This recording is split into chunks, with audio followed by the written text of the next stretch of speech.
दोस्तों नमस्कार। आईआईटी तिरुपति की तरफ से non teaching admin post group A से लेके ग्रुप बी सी तक की वैकेंसी रिलीज़ की है आज ही 14 जुलाई को। तो इनके बारे में अपन डिटेल में डिस्कस करेंगे। अगर आप चैनल पर अभी तक नए हैं तो चैनल को सब्सक्राइब कर लो, लाइक शेयर और बेल आइकन के बटन को जरूर दबा लो। ऐसी नोटिस आपको इस चैनल पर हमेशा मिलते रहेंगे। एज ए गवर्नमेंट एम्प्लॉय होने के नाते जो भी इन्फॉर्मेशन होगी वो वैल्यूएबल और जेन्युइन देने की कोशिश रहती है ताकि आपको रियल चीज़ें पता चल सकें। चलिए तो डिस्कस करते हैं बिना देरी किए हुए। इसमें जो वैकेंसी है ग्रुप ए की एक ही वैकेंसी है, ऑन डेपुटेशन है। ये डायरेक्ट रिक्रूटमेंट नहीं है। डायरेक्ट रिक्रूटमेंट का मतलब होता है आप एग्जाम देकर डायरेक्ट आ जाओ। डेपुटेशन का मतलब है कहीं आप ऑलरेडी काम कर रहे हो और 4 साल के लिए वहाँ पर चले जाओ। और डेपुटेशन पर जब भी जाते हैं तो एक इंक्रीमेंट एक्स्ट्रा लग के सैलरी मिलती है वहाँ पे। उसके बाद नेक्स्ट वैकेंसी है टेक्निकल ऑफिसर की, जो कि डायरेक्ट रिक्रूटमेंट है। ग्रुप ए की वैकेंसी है क्योंकि लेवल 10 5400 ग्रेड पे है, तो ग्रुप ए क्लास 1 ऑफिसर की वैकेंसी है ये। इसमें एक ही वैकेंसी है, वो भी अनरिजर्व की। जैसा कि आप स्क्रीन पे देख पा रहे होंगे, एक ही वैकेंसी है अनरिजर्व की। उसके बाद सिक्योरिटी ऑफिसर की एक वैकेंसी है अनरिजर्व की। देन ग्रुप बी में 4200 ग्रेड पे से लेके 4800 ग्रेड पे तक की नौकरी सारी ग्रुप बी की होती हैं। और ग्रेड पे 1900 से लेके, मतलब एलडीसी वाला जो ग्रुप होता है, एलडीसी से लेके 1900 ग्रेड पे से लेके 2800 ग्रेड पे तक की सारी नौकरी ग्रुप सी की होती हैं। उसके बाद सेक्शन ऑफिसर ग्रुप ए की होती है। और बहुत जगह सेक्शन ऑफिसर गजेटेड ऑफिसर होता है एसएससी वगैरह में, तो एसएससी के थ्रू एएसओ लगते हैं। बाद में जब आप प्रमोट होते हो सेक्शन ऑफिसर तो वहाँ पर गजेटेड पोस्ट कहलाती है। ठीक है, इसमें 2 पोस्ट हैं अनरिजर्व की। एडमिन की पोस्ट है, एक्सपीरियंस मांगा होगा क्योंकि आईआईटी है। आईआईटी में बिना एक्सपीरियंस के इतनी बड़ी बड़ी पोस्टें नहीं भरी जाती। और मैंने अभी 2-4 दिन पहले टेलीग्राम पे और व्हाट्सएप ग्रुप पे एक पीडीएफ डाली थी सीसीएस कंडक्ट रूल की, केंद्रीय कर्मचारियों के लिए सिविल संहिता रूल्स। वो वाली बुक है, वो इन एग्जाम्स में काम आती है। कई बच्चे पूछ रहे सर इस बुक का क्या औचित्य है यहाँ पे, तो ये बुक आती है क्योंकि वहाँ पे एक्सपीरियंस मांगते हैं। तो कुछ पार्ट आता है, जैसे 60 क्वेश्चन तो आ जाएंगे आपके नॉन टेक्निकल के। 40 क्वेश्चन जो आएंगे वो लिखेगा रिलेटेड टू द सब्जेक्ट या रिलेटेड टू द पोस्ट। तो उसमें वो CCS contract rule, pension rule, leave rule और आईआईटी के एक्ट एंड स्टेटस के बारे में पूछेगा वहाँ पे। क्योंकि आपका एक्चुअली काम भी वही रहेगा, रोज़ आप एम्प्लॉय की सैलरी और ये सब सर्विस मेंटेन करना। इवन ब्रांच में रहोगे आप इस्टेब्लिशमेंट में। तो उसके बाद नेक्स्ट वैकेंसी है जूनियर स्टेनोग्राफर की।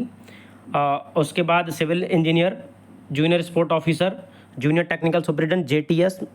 आईआईटी एनआईटी एम्स वगैरह में जेटीएस होता है और बाकी इंस्टीट्यूट में इसको जेई बोलते हैं, जूनियर इंजीनियर। ठीक है, जूनियर असिस्टेंट ये वैकेंसी है जिस पे मैक्सिमम कैंडिडेट आप सब एलिजिबल रहेंगे। बाकी मैक्सिमम और ऊपर वाली वैकेंसियों में एक्सपीरियंस मांगा है। ये फ्रेशर्स के लिए रहती है, ग्रेजुएट वालों के लिए। एसएससी में इसी को यूडीसी बोल देते हैं। एसएससी सीजीएल के थ्रू इसी को एसएएस बोल देते हैं, सीनियर सेक्रेटरीट असिस्टेंट। इसी को अपर डिवीजन क्लर्क बोल देते हैं कहीं पे, इसी को असिस्टेंट भी बोल देते हैं कहीं पे। लेकिन आईआईटीज़ में इस वाली वैकेंसी को जूनियर असिस्टेंट बोला जाता है। लेवल 4 की वैकेंसी है ग्रुप सी की। 12 वैकेंसी हैं टोटल। उसके बाद junior technician same grade pay 2400 की है।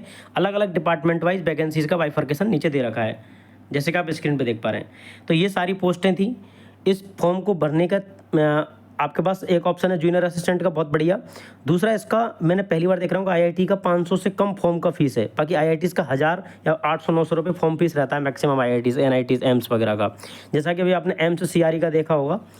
ठीक है, उसके बाद इसका जो फॉर्म का डेट है, इसके बाद फॉर्म की डेट चालू हो चुकी है। 13 अगस्त इसकी लास्ट डेट है।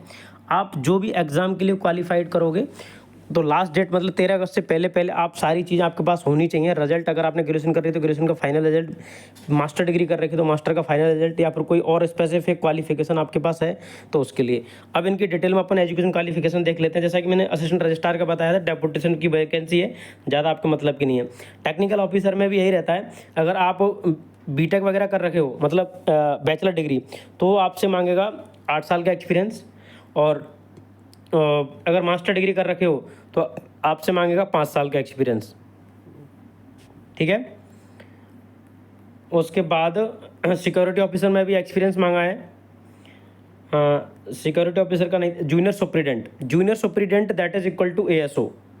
जहाँ पर भी आप सेक्शन ऑफिसर की वैकेंसी देख रहे थे तो वहाँ पे प्रमोट हो जाते हैं आप, तो इसमें भी एक्सपीरियंस मांगता है। क्योंकि जो नीचे वैकेंसी दे रखी है एक junior assistant that is UDC, उस वाली पोस्ट से प्रमोट होकर आप जूनियर सुपरिटेंडेंट बनते हो कुछ वैकेंसीज़ पे आप डायरेक्ट भर्ती होते हो। जैसे कि इसमें भर्ती होने के लिए आपको क्या चाहिए, एक तो मास्टर डिग्री होगी तो आपको 3 साल का एक्सपीरियंस होना चाहिए एज ए लेवल 3-4 पे। लेकिन अगर आपने बैचलर डिग्री कर रखी है तो 4 साल का एक्सपीरियंस चाहिए आपको, ठीक है। उसके बाद जूनियर इंजीनियर है, ये जूनियर सपोर्ट ऑफिसर है, जूनियर टेक्निकल मेन वैकेंसी है, जूनियर जेटीएस में भी डिप्लोमा वाले भी एलिजिबल रहते हैं, लेकिन यहाँ पर उन्होंने किया हुआ है, लेकिन एक्सपीरियंस मांगा है। जूनियर टेक्निकल सुपरिटेंडेंट, अगर डिप्लोमा है तो आपसे 4 साल का एक्सपीरियंस मांगेगा, मास्टर डिग्री है, बीटेक है तो आपसे 2 साल का एक्सपीरियंस मांगेगा।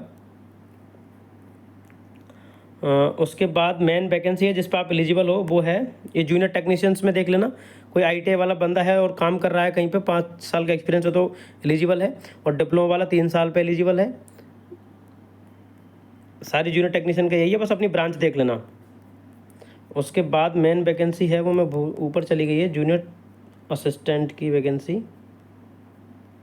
ये रही। ये वैकेंसी सभी जो बच्चे तैयारी कर रहे हैं एसएससी वगैरह की, ये वैकेंसी सबके लिए है। इसमें कुछ भी एक्सपीरियंस नहीं चाहिए, कुछ नहीं चाहिए, बस ग्रेजुएशन चाहिए। एसएससी टाइप का पेपर होगा आपका, इसमें कोई सीसीएस रूल, कंडक्ट रूल कुछ नहीं आते हैं। तो क्योंकि इसमें एक्सपीरियंस नहीं मांगा इसलिए वो एक्सपेक्ट नहीं करते कि कैंडिडेट को कुछ सर्विस के बारे में पता है। सिंपल आपका पेपर होगा ऑब्जेक्टिव, उसके बाद टाइपिंग टेस्ट वगैरह होगी। अगर स्किल टेस्ट लेते हैं तो एमएक्स एक्सेल पावर पॉइंट वगैरह पर कुछ करवा लेंगे, जैसे एज यूजुअल एसएससी सीजीएल में करवाते हैं। तो अच्छी वैकेंसी का अपॉर्चुनिटी है, फॉर्म भर देना। मैं इसका फॉर्म का फीस बता देता हूँ लास्ट में चल के। ये फॉर्म की फ़ीस है इसकी लास्ट में, ये वाली।